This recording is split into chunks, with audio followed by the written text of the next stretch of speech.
Heli's Audio English. Reincarnation of a Killer. Studio microphone. Welcome to Heli's Audio English. Today's story is Reincarnation of a Killer. A gripping tale of revenge, identity, and power. Get comfortable and enjoy the story. I was a killer, and now I've been reborn. In this new world, I opened my eyes to chaos. A girl, Clara, was screaming that I had pushed her down the stairs. I stood silently, still absorbing the memory fragments in my mind. Around me, everyone acted as if they knew what happened. They didn't. My father's eyes burned with anger.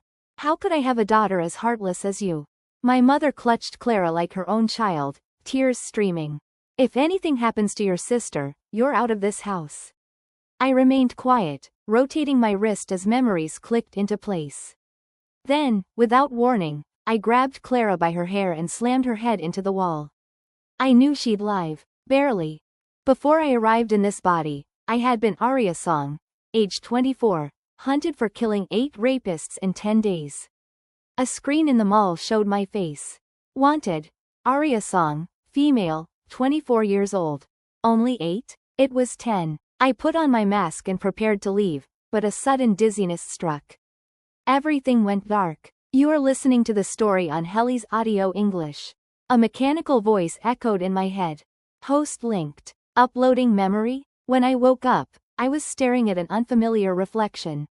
Same name, new face, same fire in the eyes. The voice returned. Host, your mission is to avenge the original Arya Song within 30 days. Live the life she could not. I raised a brow. Can I kill? Murder is prohibited. Then I'm out. If you complete the mission, every abused girl from your world will be freed from her trauma. And the predators? Erased. Alright then, let's play. This Arya had lived a cursed life. Switched at birth by a greedy nanny, she was sold to a poor village while Clara, her imposter, was raised in luxury as the Song family's precious daughter. While Clara learned piano, ballet, and manners, Arya tilled fields, cooked over fire, and studied letters by moonlight, when her foster parents weren't beating her. When the truth was finally discovered, the Song family brought Arya home. But not out of love. They only cared about appearances. Clara was polished and perfect. Arya was plain, silent, and expendable. Clara bullied her constantly, accused her, shamed her, took everything. And the family believed it all. Arya endured. She smiled. She waited. Until one day, she gave up. She bought sleeping pills to end her misery. And that's when I arrived. Pathetic, I muttered. Death doesn't solve anything. I tossed the bottle into the trash. That moment, the door slammed open. Clara walked in, all smug and polished. She shoved an old lipstick into my hand. Mom and Dad said you'll write my name on the final exam again. Here, a little thank you gift. She smiled sweetly. I have too many anyway. I opened it. It was used, nearly gone, greasy with fingerprints. Without a word, I shoved it into her mouth, hard. A loud crack. Her front tooth hit the floor.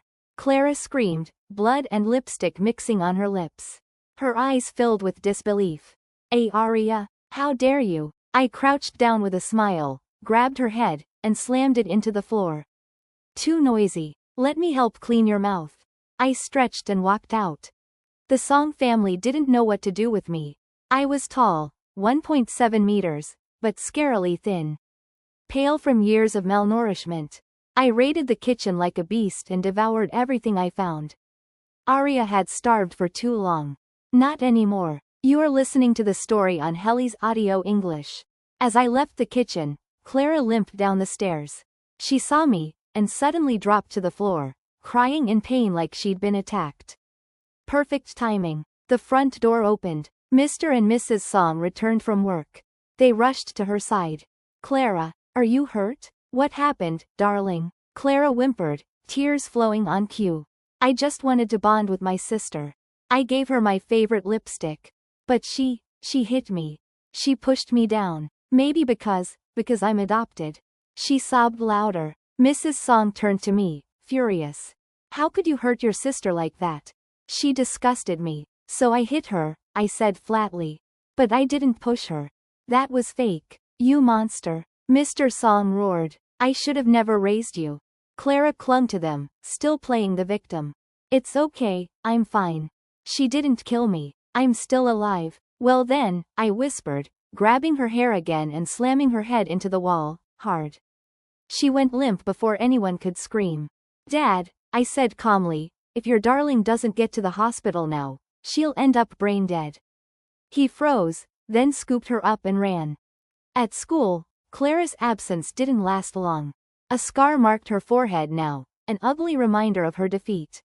She sent her little gang of spoiled brats to threaten me in the bathroom. Big mistake. I smashed the ringleader's head into a toilet and lit her cigarette while pressing her face against porcelain. The others backed away, horrified. You high schoolers should focus on grades, I muttered, blowing smoke in their faces. Not smoking. Next came the frame up. A boy, Damien Lockwood, stood in front of the class and demanded I return 3,000 yuan I supposedly stole. He was my fiancé, technically, but in reality, he hated me. He believed every lie Clara told him. You stole the class fund, he said. I laughed and looked at Clara. Did she tell you that? He stepped forward to search me. Big mistake number 2. I locked his wrist, spun him around, and dropped him to the floor. We may be engaged, I said coolly, but groping me in public isn't very polite. Damien's face flushed. You, shameless girl? Damien turned red as everyone stared. You're a disgrace, he shouted. I gave him a sweet, sarcastic smile. And yet, you still didn't check the surveillance footage. So sure Clara told the truth? Clara stood in the corner, eyes watery. I saw her take the money. With my own eyes. Before she could finish, I slapped her, hard.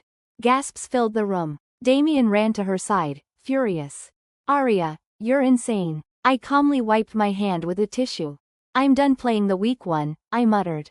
I grabbed Clara by her collar. You, daughter of a nanny, wearing luxury clothes worth thousands, while me, the real daughter, supposedly stole 3,000 yuan? She turned pale. The truth was never made public. Clara wasn't the real daughter. But I was ready to change that. Since you said everything you have is mine, I smiled, this bank card must be mine too. I handed it to the teacher. Use it to fund the class. Take 300,000 for school needs. The teacher, greedy as ever, snatched it. Clara screamed. That's my money. I blinked innocently. Didn't you say what's yours is mine? A family should share.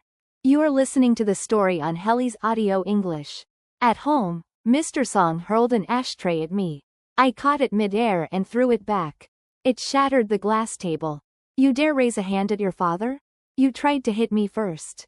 They were furious that I gave away Clara's money. Why didn't you use your own? My own? You give me 1,000 yuan a month while she gets 50,000. They went silent. Mother Song said coldly, we're doing it for your own good, to prevent you from becoming arrogant after leaving the countryside.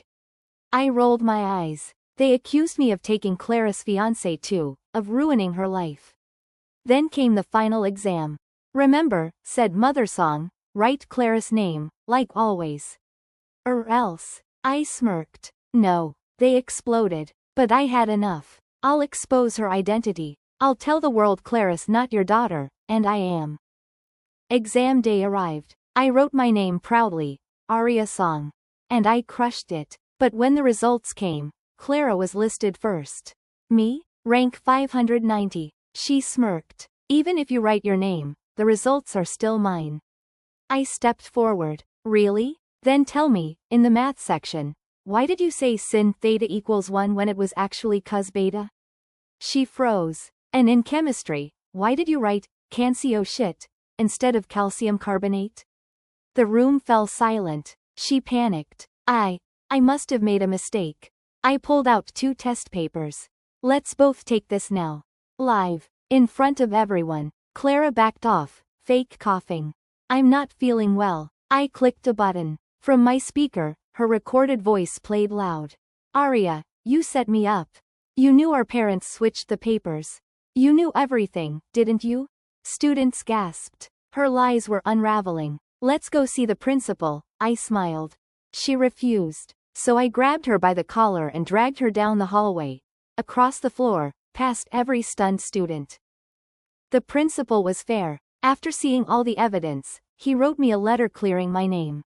Clara raged. My parents will save me. They'll never believe this. Just then, Mother Song burst in. Forget her. Arya, we need your help. Your father's been in an accident. She begged. Only you have the right blood type. You're his daughter. Please. I raised an eyebrow. Clara's your daughter too, isn't she? Ask her. She's not our real daughter. Oh, but she gets 50,000 yuan a month. I get 1,000. Who's really your daughter? Mother Song begged. We'll fix everything. Just help him. I smiled. Fine. But announce to the world that I'm your real daughter. Transfer me full control of your subsidiary company. And publish Clara's fraud. She was stunned. But she agreed. You are listening to the story on Heli's Audio English. I donated blood. He lived. The Song Corporation's official announcement shook the city. Clara's reputation collapsed. More classmates stepped up to accuse her of bullying. She was arrested for exam fraud. Her fairy tale ended. 1 week later, she returned home, exhausted and defeated. I won't forgive you, she hissed. I smiled. You were never meant to win. Damien came to see me. I know what you've suffered. Clara only lied because she was scared. If you forgive her, our engagement still stands. I slapped him. You think I want you back? He never returned. I was accepted into Tsinghua University.